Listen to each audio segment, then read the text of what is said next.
Hey, this is Porty 1119 with another abandoned mine in the Missouri Ozarks. We are here at one of the old lead belt mines outside of Park Hills.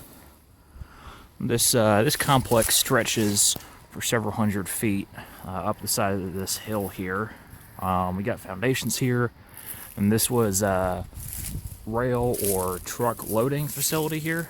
You can see pretty well the chutes there. That's timbered and concrete mix. On satellite, there's two circular reservoirs make up this structure.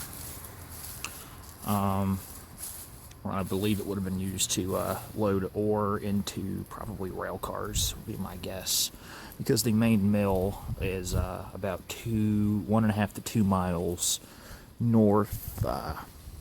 North of here. It's a state park, and we hiked in from there. About 2 miles for us to hike. Got some scrap metal here. Wondering if this could have been a rail bed of some sort. Looks pretty snaky, but I got my Norinco 982 12 gauge shotgun with me for any slithering fiends that we may come across. So a lot of these buildings are very much still intact, as you can see. This is a very, very spectacular site. This is unlike anything we've gotten access to before. Closest to is P Ridge, that we haven't gotten into, or not P Ridge, Pilot Knob, which we have not actually gotten access to yet. We had to drive about 2 hours to get to here, and it was most absolutely worth it, if this is any indication. This is just awesome, especially for here. This stuff doesn't tend to survive. This place is spectacular, I wasn't kidding. We are in what looks to have been a mill structure. There's some graffiti. This building was accessible by road until sometime between 96 and 03 or so, when they put Highway 32 in. Over that way, you might be hearing traffic noise occasionally. So it looks as if there was equipment mounted in here. Had doors there. Sort of interestingness all through in here. This is all in very good condition, shockingly so for Missouri. This stuff doesn't tend to survive that long. Can't quite tell what these chutes were for quite yet. This is absolutely spectacular. I'd imagine it would have gotten torn down years ago if it weren't a really well-built rebar structure. This is all reinforced concrete. It would have cost a fortune to take this down. It's just not worth it when you got to hike an hour to get out here.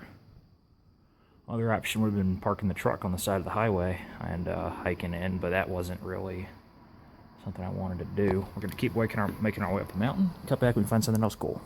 Continuing to work our way up the side of this complex.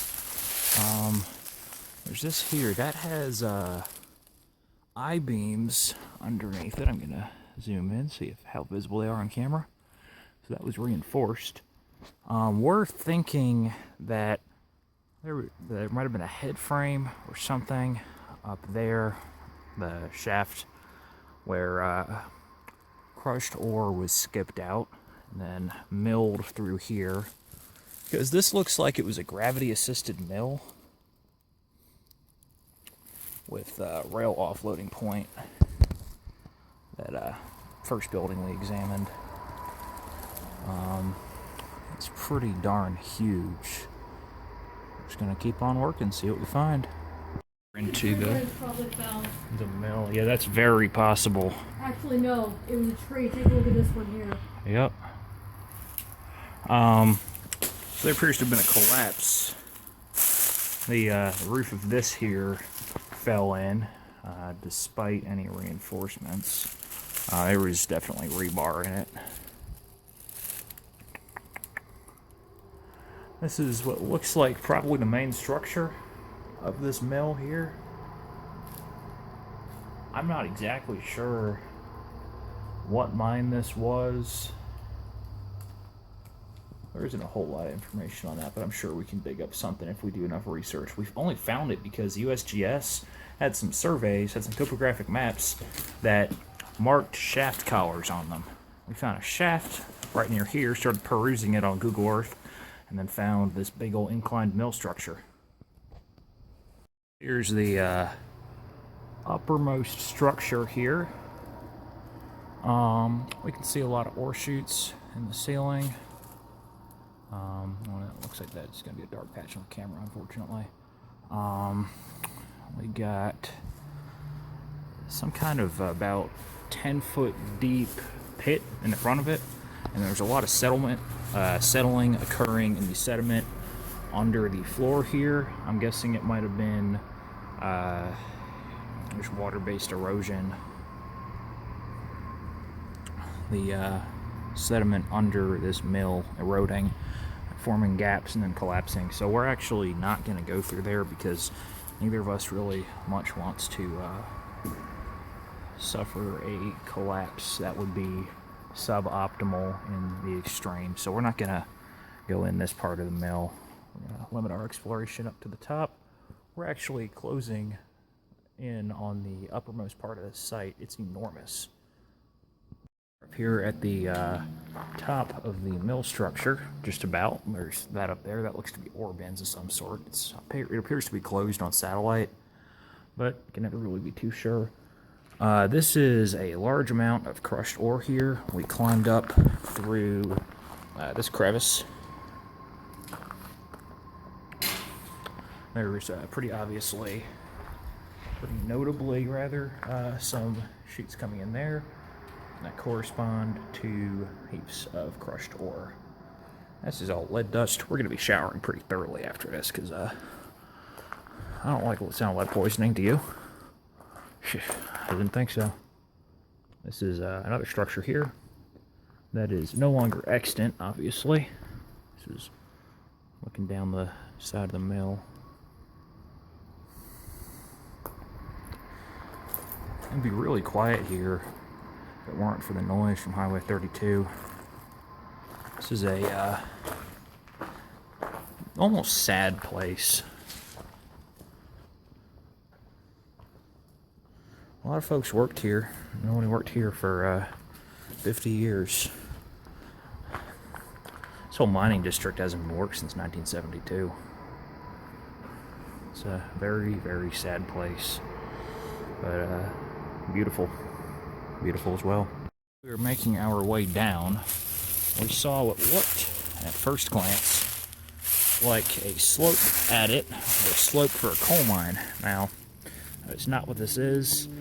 There are loading chutes on top of it, and machinery mounts. So that appears to have been some sort of dump of some sort or another.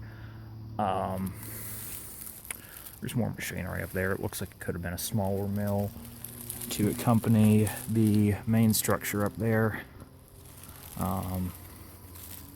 Definitely interesting. It only goes maybe 10 feet, 10, 15 feet on either side from where it's visible here. It's not, unfortunately, not an access to underground workings. Otherwise, we'd be planning another visit back here as soon as possible. This is pretty neat anyways.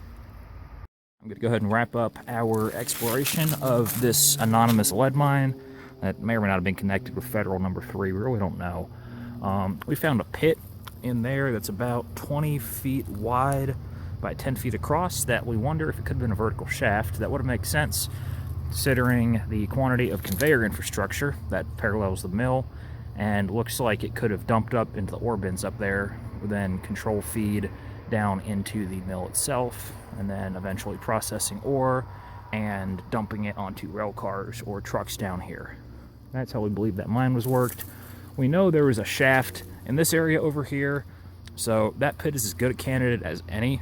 This is a pretty interesting and slightly more recent mine than Federal Number 3, which was built in 1906. We believe this was from the 1920s or so, approximately speaking, based on the particular nature of the poured and cast concrete construction. It's pretty advanced construction technique that is not really seen in most mines that predate the early 1920s or so. All right, I'm going to go ahead and wrap this up. Thanks for watching, y'all. We will be back at some point with more mines in the Missouri Ozarks. Have a great day.